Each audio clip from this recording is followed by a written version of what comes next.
Magandang araw Pilipinas, magandang araw Soxer Gen. Welcome sa isa na namang edisyon ng programang Performing and Informing, hatid sa inyo ng Presidential Communications Office, Philippine Information Agency at sa pakikipagtulungan ng Information Coordinating Network of Soxer Gen o ICON-SOX. Sa ngalan ni PIA Director General Catherine Chloe Di Castro at PIA 12 Regional Director Frian Abquilan, ako po si Oliver Rivera at samahan ninyo kung alamin ang mga latest development programs, projects and activities ng ating pamahalaan na ipinatutupad sa bahaging ito ng bansa. Tayo po ay mapapanood via Facebook, YouTube at Spotify. Pasalamatan din po natin ang ating mga media partners mula sa iba't ibang bahagi ng Rehiyon 12 na kumukuha po sa ating mga talakayan. And pasalamatan din po natin ang ating venue for today's episode. Walang iba po ang City Mall Coronadal. And we have with us today ang ating kaibigan mula sa National Housing Authority Region 12. Let us all welcome our guest for today's episode, Sir Kim Lloyd Gabok, ang Acting Division Manager ng NHA Region 12. Sir Kim, ang inyong pagbati po muna sa ating mga manonood. So, magandang umaga po sa ating lahat, most especially sa ating mga tagapakinig at taga-subaybay sa programang ito ng Philippine Information Agency. Sa ngalan po ng aming General Manager, Joben A. Tai, at ng aming Regional Manager, Engineer Zenaida M. Cabiles, tayo po ay narito ngayon upang paunlakan ang imbitasyon ng PIA for this Performing Informing session. So, sana po ay maibigay namin ang mga impormasyong dapat malaman ng publiko. Sige po. Sir, to start with our conversation ngayong episode na po na ito ay para po sa kaalaman ng ating publiko, ano po ba yung role ni NHA, particularly sir, dun po sa sector ng government housing? Okay, so I'd like to share briefly kasi hindi lahat ay aware kung sino si NHA sa operations ng ating government. So, si NHA po was created by virtue of Presidential Decree 757 noon pong July 31, 1975, and it was tasked to develop and implement comprehensive and integrated housing programs. So, kasali po dyan yung ating yung development and resettlement natin. And we also extend sources and schemes of financing like granting of loans to our LGUs and our beneficiaries. Si NHA po ang production arm of the government in housing, public housing. And aside from constructing houses, we also provide technical assistance sa ating po mga LGUs in the field of planning and design, estate management, and as well as capacity building to our local housing boards and other building officials ng mga LGUs natin. So si NHA sir, ano ba siya? GOCC? Yes po, we operate as a government-owned and controlled corporation. And actually, this year marks our 50th year since we were created, or it was created way back 1975. So as we all know, yung corporation po, life ng corporation is 50 years. So, golden year namin ngayon, and we are very thankful that the life of NHA ay na-extend po by virtue of Republic Act number 12216 series of 2025. So, we will continue po to be the production arm of the government in public housing. So, aside po sa amin, actually po kami ay one of the key shelter agencies under the administrative supervision of the Department of Human Settlements and Urban Development. Along with the Pag-ibig, we have our Social Finance Housing Corporation, the National Home Mortgage Finance Corporation, and the Human Settlements Adjudication Commission. So, sige sir, yun po yung kumbaga legal basis natin sa pagkakaroon ng ahensya ng National Housing Authority. Ngayon naman po sir, ano po yung mga programa ni NHA para sa ating publiko po? Okay, so si NHA po, we offer various programs tailored to address the housing needs. So depende po sa pangangailangan ng ating mga beneficiaries, yun po yung mga pinapatayo nating mga proyekto. Opo, sige sir, marami-rami to sir, isa-isahin natin. Sige po. I'd like to share our programs, yung mga programa namin. Of course, most of our programs ay in partnership with our local government units. So, unahin ko po dito yung aming Resettlement Assistance Program for LGUs or RAP-LGU. RAP-LGU. Ito po ay intended for our informal settler families living in danger areas, yung mga affected by government infrastructure projects, families po na subject to court orders and demolition and eviction. So dati po, before na-implement yung Executive Order 138 Series of 2021, lahat po ng mga municipalities, including 5th to 6th class cities, can avail up to 25 million under this program. Okay. Grant po yan siya. Grant. So, ibig sabihin, bibigay talaga sa Libre, kanila yes para po. sa pabahay. Yes doon sa mga maaapektuhan, sir. For example, flood control projects, marirelocate sila. Yes Yeah. po. Opo. And Yun then- naman pong ating mga 1st to 4th class cities and provinces can avail up to 50 million pesos. Okay. Kalahati po nun is grant, kalahati ay loan. So half loan, half grant po So, yun. 25-25. Yes Okay. po. Opo. Now, another program that we have is the Housing Assistance Program for our indigenous cultural communities or indigenous peoples. Okay. So, ito naman po ay parang naunang program na RAP LGU. It's just that actually ginawa po ito based on the framework of the RAP LGU. Ang pinakaiba lang nito is that our beneficiaries under this program are our indigenous peoples. Tapos, And- sino yung partner natin dito, sir, sa Yeah, implementation? aside from partnering with our LGUs, we also partner with the National Commission for Indigenous Peoples. NCIP. Yes po. So yung assistance naman dito is 20 million pesos regardless of the income classification of the LGU, full grant po yun siya. Whether first class or fifth class siya, Yes full po. grant na 20 Opo. million. Yeah, regardless po sa income classification. Sige po. Now, another program that we have is related po sa ating IP housing. Yun Yeah. po ang ating dormitory. So, we extended our program not just in constructing houses, but as well as dormitories. Because one of the challenges of our IP students is the need to travel from their homes Yes. to the school. Especially mga college na sila, so bababa sila sa city. Yes ganun. po. And considering that most of them live in remote areas. So, we really have to address that challenge. And through that IP dormitory, yun po, matutulungan natin sila sa pag-aaral nila. Aside from this, sir, ano pa po yung iba? We actually also have our AFP and PNP housing program. Uniform personnel naman ito. Yes po. Opo. Ito naman po ay for our uniform personnel, including our beneficiaries under the Comprehensive Social Benefits Program. Okay. So yung ating mga PNP Kipo and AFP Killed in Action. Killed in Action. Kia Kipo po Okay. natin. Yes po. Sige po. Ano pa po, sir? And we also have our housing assistance program for calamity victims. Ito naman po ay intended for the families who were affected by natural calamities like landslides, typhoon, earthquakes, and other forms of calamities. Mamaya, sir, let's dive deep into this kasi alam ko merong programa si NHA na ipinatutupad under this dito po sa ating rehiyon. Yes Sige po, po, sir. opo. Tuloy muna natin, sir. Yes po. Later on, we will share po ang mga naging activities na natin regarding that program. Sige Now, po. we also have our local housing program. Ito naman po is a cost recoverable natin na program. In Okay. other words, i-recover po natin yung cost investment ng government at a very minimal interest Okay. rate. This is in, of course, Partnership. the partnership with our congressional district representatives as the Okay. project proponent. Sige po. And then we still have two other programs. We have our housing assistance program for former rebels. FRs naman. FRs Opo. po. This is our share in the implementation of the Enhanced Comprehensive Local Integration Program or ECLIP for our friends rescued naman po. So later, we'll also share Yeah. ano nang accomplishments natin dyan. No? And lastly, yung ating Emergency Housing Assistance Program or EHAP. Ito naman po, compared with our other programs, hindi po bahay ang gagawin natin dito. Instead, we provide quick response cash assistance to our affected families. Yung mga families affected by natural and man-made calamities for the purpose of repairing their houses. No, magkano to, sir? Under EHAP? Okay, sa iha po natin, no, depending on the extent of the damage, minimum Sample of 5,000 Okay. up to 30,000 pesos. Kung fully na talaga nasira, sir. So kung fully siya, 30,000 pesos. 30,000. Kung minor lang na damage, for example, So, nabahaan, ganyan. Okay, we will 5,000. assess the Assess extent pa. of the damage of the houses. So, yun po. Opo. Sige, sir. Baba po tayo. Ito po, kanina po yung rundown ng mga programa ni NHA. Ngayon naman po, yung sa operations natin dito sa Region 12, ilan na mga projects na po yung napatayo ni NHA? Okay, no, so when we talk about since time na nag-operationalize ang regional office in the region, meron na po tayong napagawang 83 projects across Region 12.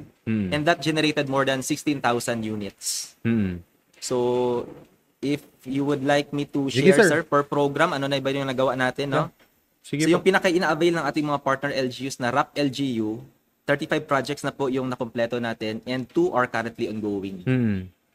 Sa IP po natin na housing, we have implemented 29 projects with 1 currently ongoing.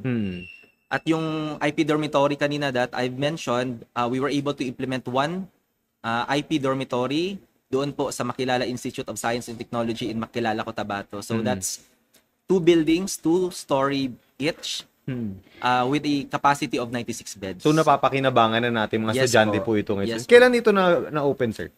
Kung alala natin. If Oo. 2021, Yeah. 2021, natapos itong project Sa na ito. Makilala. Yes po. So And we were after the able- earthquake, Yes po. sige po.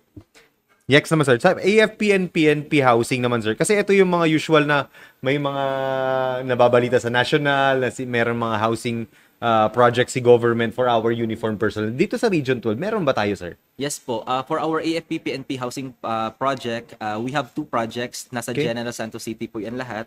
That generated 1,500 units. So, lahat yun occupied na. Yes po, occupied. May plans ba, sir? Awarded and- May plans ba, sir, na to expand itong AFP and PNP housing? Meron ba mga plans for sa other provinces? Wala as of now. As of now, wala pa po tayo, but of course, we are open to Proposals. expanding our projects Sige throughout po. the region. Doon naman tayo, sir. Sa calamity victims. Ito, maraming nag-aabang po nito. Sige Yes, po. sa ating housing for calamity victims, actually we focused on providing permanent housing to victims of the 2019 earthquake which struck doon sa Cotabato province. So as of now, we have completed 8 projects. We have 8 completed and ongoing projects across Cotabato province. So we were able to complete 1,200 houses. Okay. And once all the projects are totally completed, we will be able to deliver more or less 3,300 houses po sa ating mga affected families. Itong 1,200, sir, nakalipat na ba yung mga ano natin dito? Yes po. Occupied na nila to? Yes po. Awarded, turnover to the LGUs and occupied by our beneficiaries. Kasi immediate relocation kasi yung kailangan nila. So we really have to turn over it immediately then. And then, ang target natin, sir, is 3,300 more. Yes po. Kapag matapos natin, actually, we hope to finish all our projects in Cotabato Province by 2026. Okay. Sige po. Sa local housing naman, sir.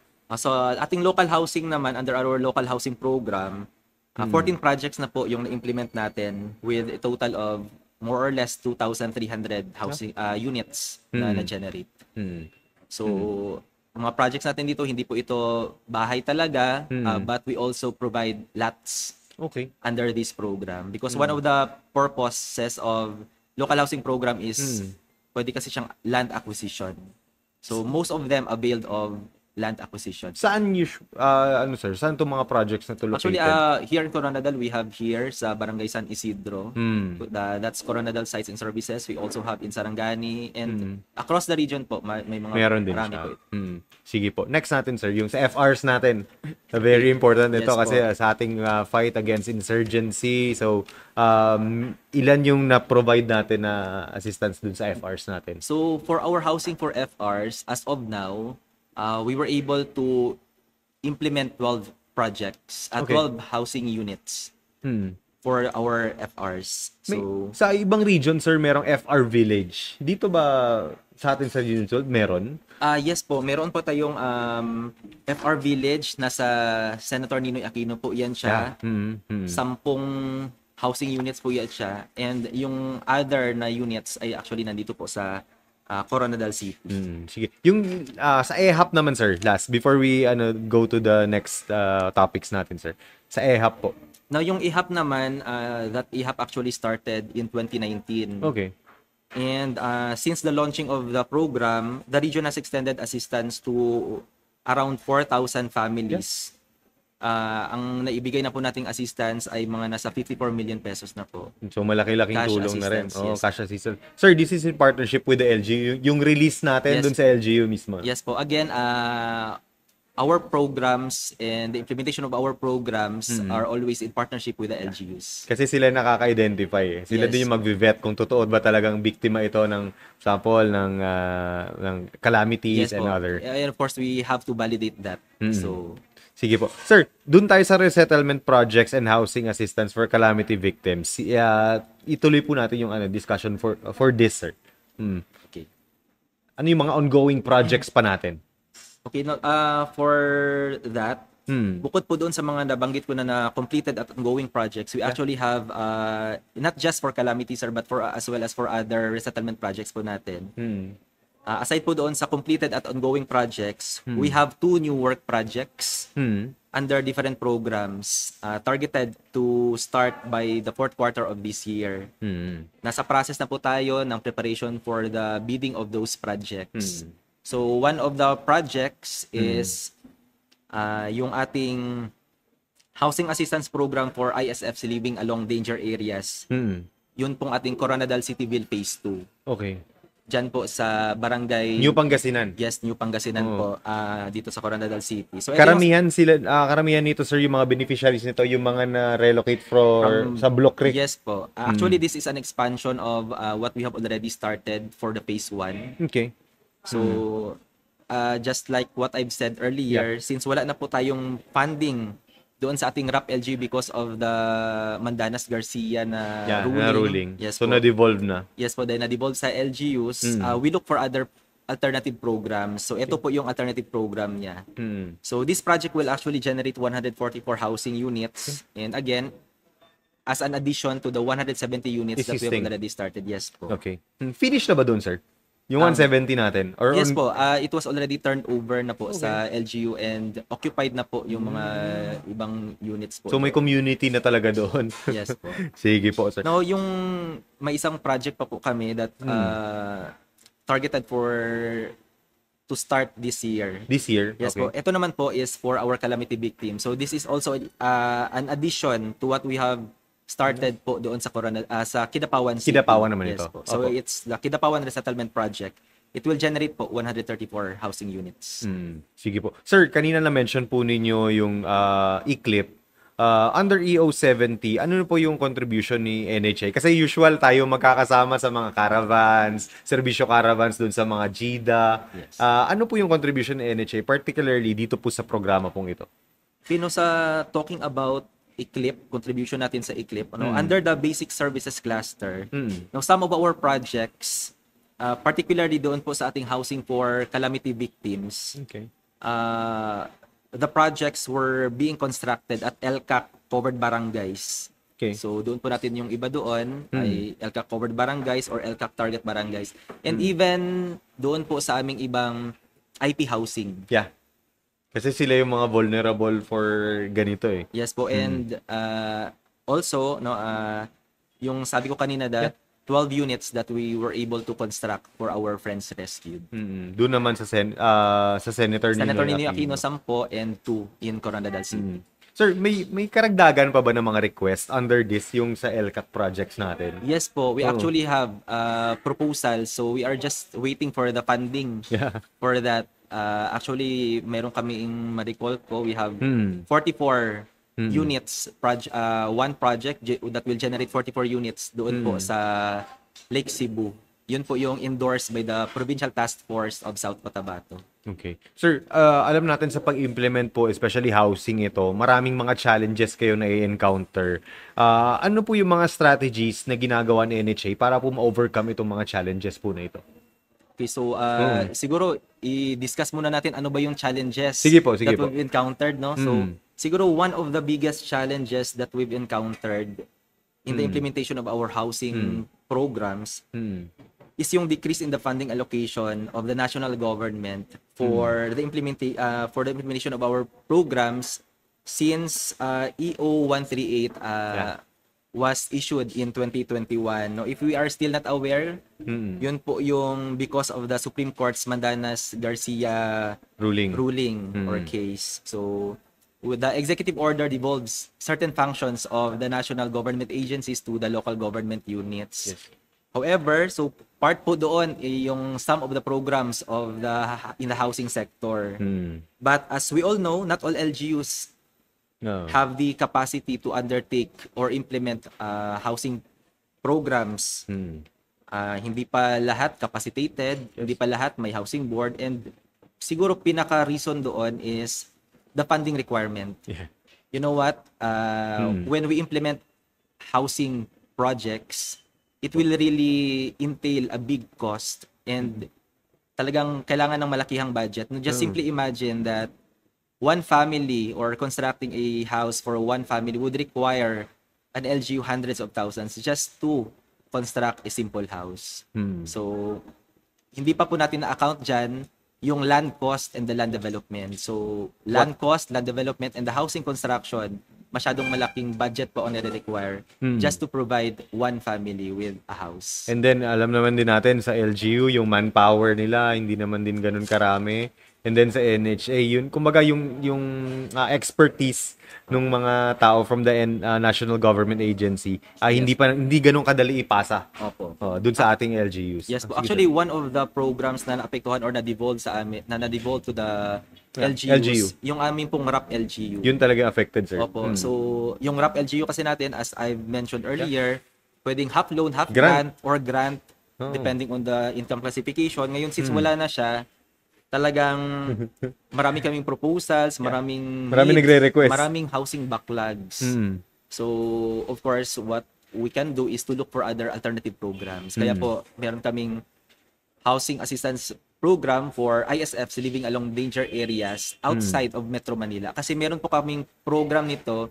However, it is only applicable for areas in Metro Manila. But we are now expanding the coverage of this program to also include areas outside of Metro Manila. And actually, in Region 12, Coronadal City is the first to avail of this. Ito naman po, although cost recoverable siya, very minimal ang kanyang interest rate. 3% per annum, payable for a maximum of 14 years. So si LGU na yung Yes po. We will have a contract loan agreement with the LGU for the payment of the loan.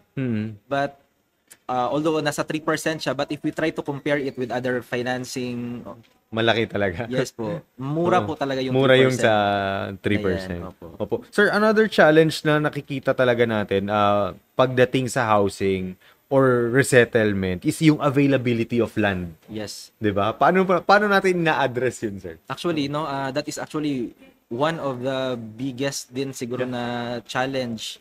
Kasi especially when we have relocation, yung mga immediate relocation. Mas malayo. Tapos wala agad na lupa na paglilipatan because kami po sa NHA, we cannot just simply construct houses.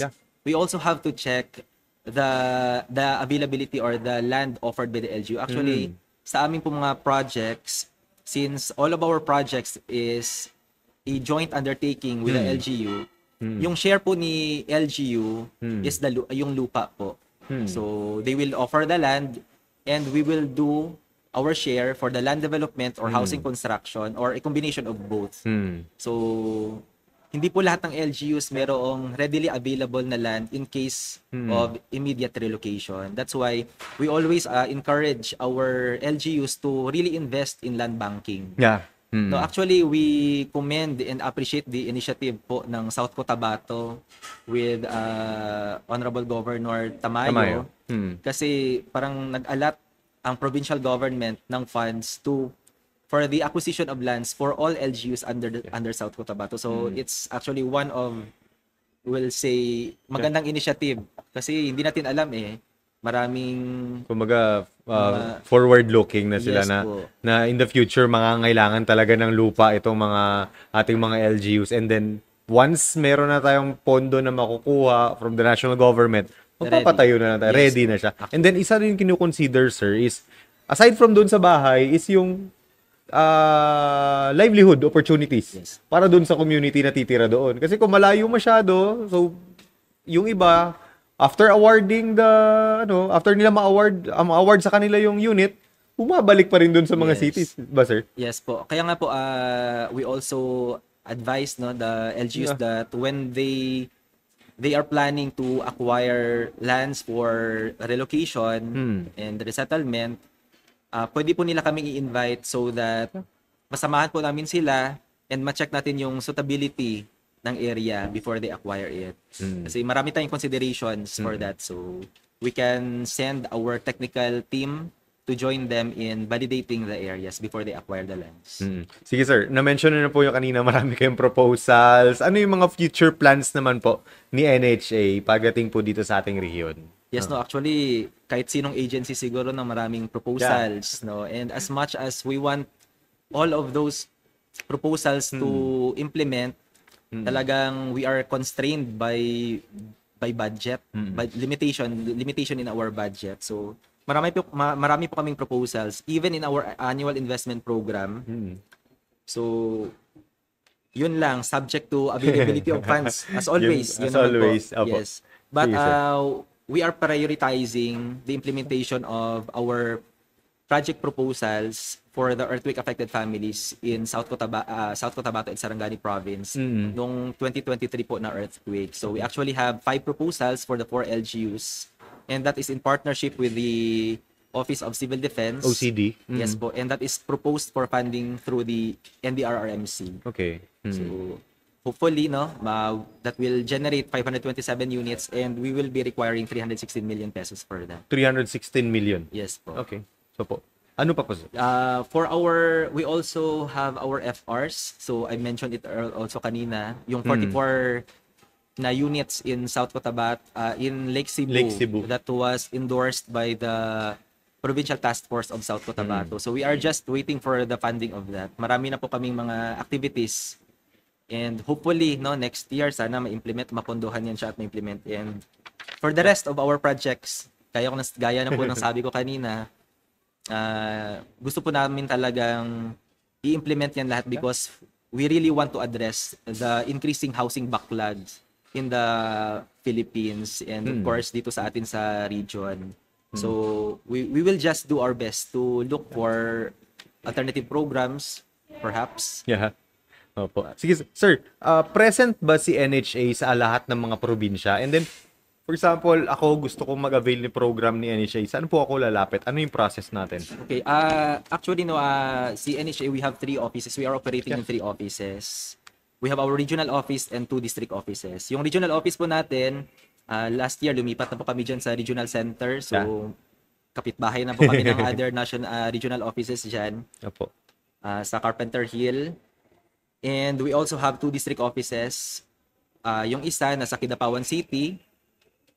Covered niya po yung Sultan Kudarat, Kidapawan City, Tacurong City, Cotabato Province.